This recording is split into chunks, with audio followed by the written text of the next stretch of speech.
Breitbart News, Alex Marlowe, and the editor-in-chief at National Review, Rich Lowry. Gentlemen, great to have you back. How about this, Alex? The shooter literally wrote, "Hey, fascist, catch," on one of the bullet casings. We found that bullet casing, and that was made public the day of the shooting. But according to John Dickerson, the motive 5 days later, that was at this time last night, remains elusive.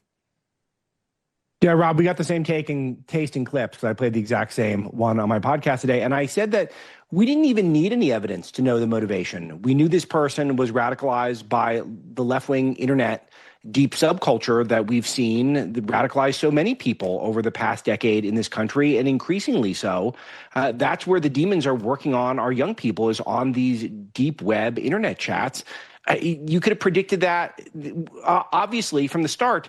And then we immediately saw the bullet casings with the furry meme and the Antifa slogans, and that added up to, and then you learn he had the trans boyfriend who thought he was a girlfriend, and then all of it makes sense. This was a Trantifa terrorist. Everyone knows this, and anyone who's in denial of it is lying to you flat out. Rich, if we talk about the boyfriend, this trans 22-year-old Lance Twiggs, who apparently was a furry. I didn't know what that was yesterday, but he would dress up like he's a wild animal. Would you consider that doxing? Because many on the left are saying by mentioning him, because he seemingly had nothing to do with this. I don't believe that. Did you see the text messages today? It seems like he was surprised that it happened, but my goodness, would you consider that doxing if we talk about him in this? No, it's an inherent part of the story, right? And it goes to the motive. And any doubt about the motive, and there are a lot in the media, Rob.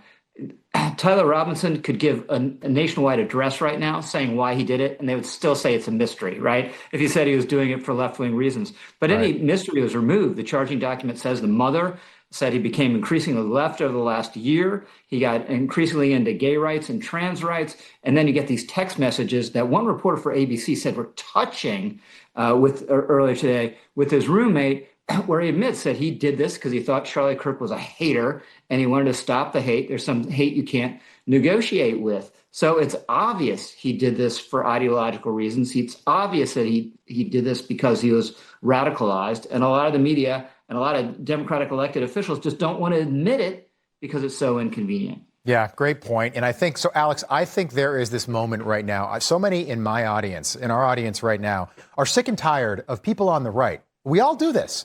We play clips from the left and we make the left wealthier, more famous, and we react to what they say instead of breaking our own stories and forming our own opinions, because they don't do the same thing to us. On Monday morning, I don't see Morning Joe playing, what we say on our Sunday shows, okay? But we all do this. I'm going to play a soundbite right now, and I want the audience to know this is not going to be a habit anymore on this show. But this is just with this story, Charlie Kirk, ABC is trying to talk about the emotion in the relationship and the dynamic between Tyler and his boyfriend, this kid Lance Triggs. Take a listen.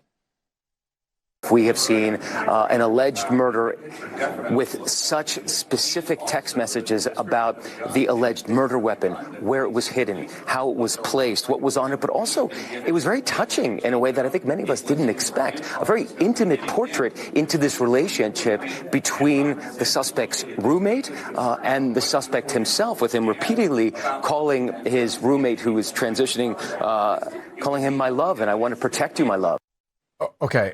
Alex, they were talking about, he was telling him how he just murdered somebody. Check that. Scratch that word. How he had just assassinated somebody in cold blood in front of 3,000 people on video. That's what he was texting about. Rob, you're an incredibly cold person. I can tell that, because this is the most romantic assassination of our lifetime. I mean, you've never seen one quite this lovely. Right. And but my sincere answer to this is, this actually is a giveaway that maybe there is a bigger conspiracy, and maybe these text messages were cooked, because I don't know. This is just not how I've ever seen any 22-year-olds interact. Granted, I spend a lot of time with little kids and adults, so I don't have a ton of 22-year-olds in my life at the moment. But it just seems very bizarre set of text messages, and I really want to see what they uncover. They keep digging into this. But just it's still unbelievable to hear someone say that on television. Yeah, I've got Kash Patel coming on this program tomorrow night. That is going to be one of many questions. When I was hearing the Attorney General of Utah read these texts this afternoon, I was like, well, that just sounds a little too on the nose for me. Rich, Am I on to something? Are we on to something about how we overreact to everything the left says and does and prints? Oh, look, it's telling, right? I mean, it's hard to avoid it. And I would say you're remiss if you didn't play that clip from the ABC News reporter, because everyone's talking about it, and it's so telling. What those texts show most of all is the depraved indifference to the victim of this political assassination. And this reporter is going all trans love is real love on us. It's insane. Yeah, such a good point. Alex Marlow, Rich Lowry, we'll have you back. Great to